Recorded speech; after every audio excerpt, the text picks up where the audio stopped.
मैं कृष्णा अग्रवाल महारानी लक्ष्मीबाई शासकीय आदर्श कन्या अवसर माध्यमिक विद्यालय राजनाथ गांव में प्राचार्य पद पर कार्यरत हूँ। अभी पहले हमने पढ़ा था कि पाचन की क्रिया में आहार नाल के अतिरिक्त और कौन से दूसरे अंग सहायक होते हैं। तो हमने उसमें यकृत देखा था, पित्ताशय देखा था। आइए अब हम देखते हैं अग्नाशय, या इसको हम क्रोम बोलते हैं, इंग्लिश में इसको पैनक्रियाज बोलते हैं।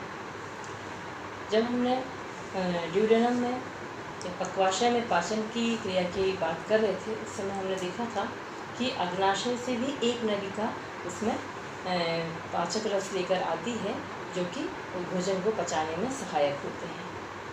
ये अग्नाशय है, और ये अग्नाशय जो ग्रंथि है, ये भी शरीर की बड़ी ग्रंथियों में से एक ग्रंथि है, जो कि गुलाबी से रंग की होती है और लंबी होती है, करीब 12 से 15 सेंटीमीटर ये लंबी होती है और चपटी होती है। ये पक्वाशय के ड्यूडेनम से शुरू होकर के इसका चौड़ा भाग पक्वाशय पर के पास रहता है, और इसका सकरा भाग जो है वो प्लीहा तक पहुंचा हुआ रहता है, प्लीहा के पास सटा हुआ रहता है। यदि हम इस ग्रंथि को देखें तो इसको 3 भागों में डिवाइड कर सकते हैं। पहला, इस ग्रंथि का सिर वाला भाग, जिसको जो कि पक्वाशय से सटा हुआ है। इस ग्रंथि का पूंछ वाला भाग, जो कि प्लीहा से सटा हुआ है, और दोनों के बीच वाले भाग को इस ग्रंथि का शरीर बोला जाता है।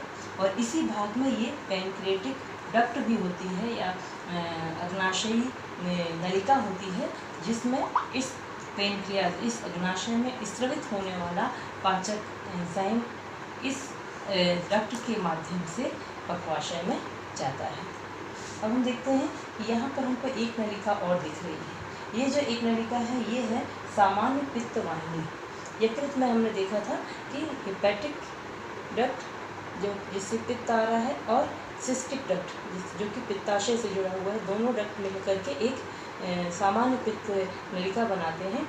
ये पित्त नलिका के द्वारा पित्त जो है पक्वाशय में आने के पहले इस पैनक्रिएटिक डक्ट के साथ ये नलिका जुड़ जाती है, और फिर ये पक्वाशय में पहुंचता है। ये हम देख रहे हैं, ये है हमारी पित्त नलिका, सामान्य पित्त नलिका, जो कि यहाँ आकर के पैनक्रिएटिक डक्ट के साथ जुड़ जाती है, और फिर ये पक्वाशय में अपना रस छोड़ती है।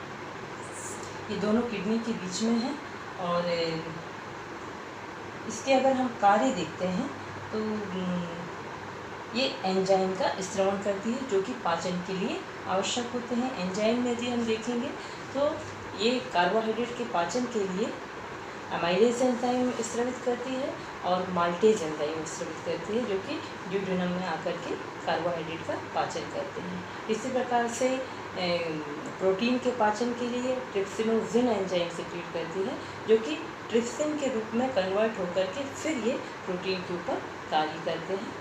ये कार्य भी पक्वाशय में किया जाता है। और उसके पश्चात हमने देखा कि इसमें हार्मोन भी सिक्रीट होते हैं।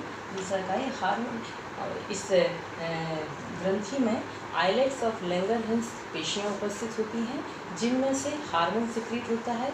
2 हार्मोन सिक्रीट होते हैं, एक है इंसुलिन और एक होता है ग्लूकेगॉन हार्मोन। ये दोनों ही हार्मोन प्रोटीन, वसा और कार्बोहाइड्रेट के चयापचय के लिए आवश्यक होते हैं।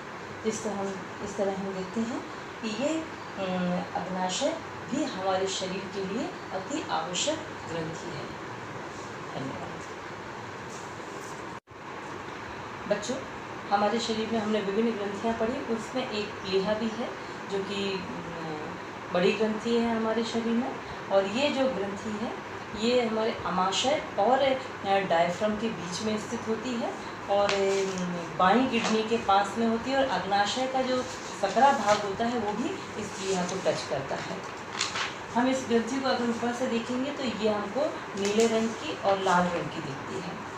ये ऊपर से चिकनी होती है और अंदर से स्पंजी होती है। इस ग्रंथि का अगर हम साइज़ देखते हैं तो ये लंबाई में 5 इंच लंबी होती है और 4 इंच चौड़ी होती है।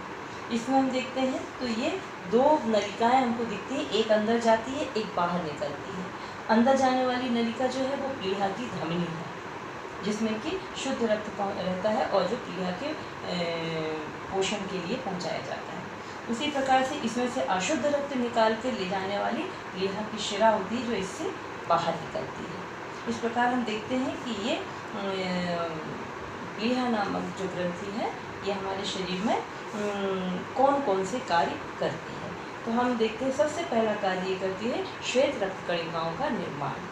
प्लीहा में श्वेत रक्त कणिकाओं का निर्माण होता है जो कि हमारे शरीर के लिए सुरक्षा का कार्य करते हैं।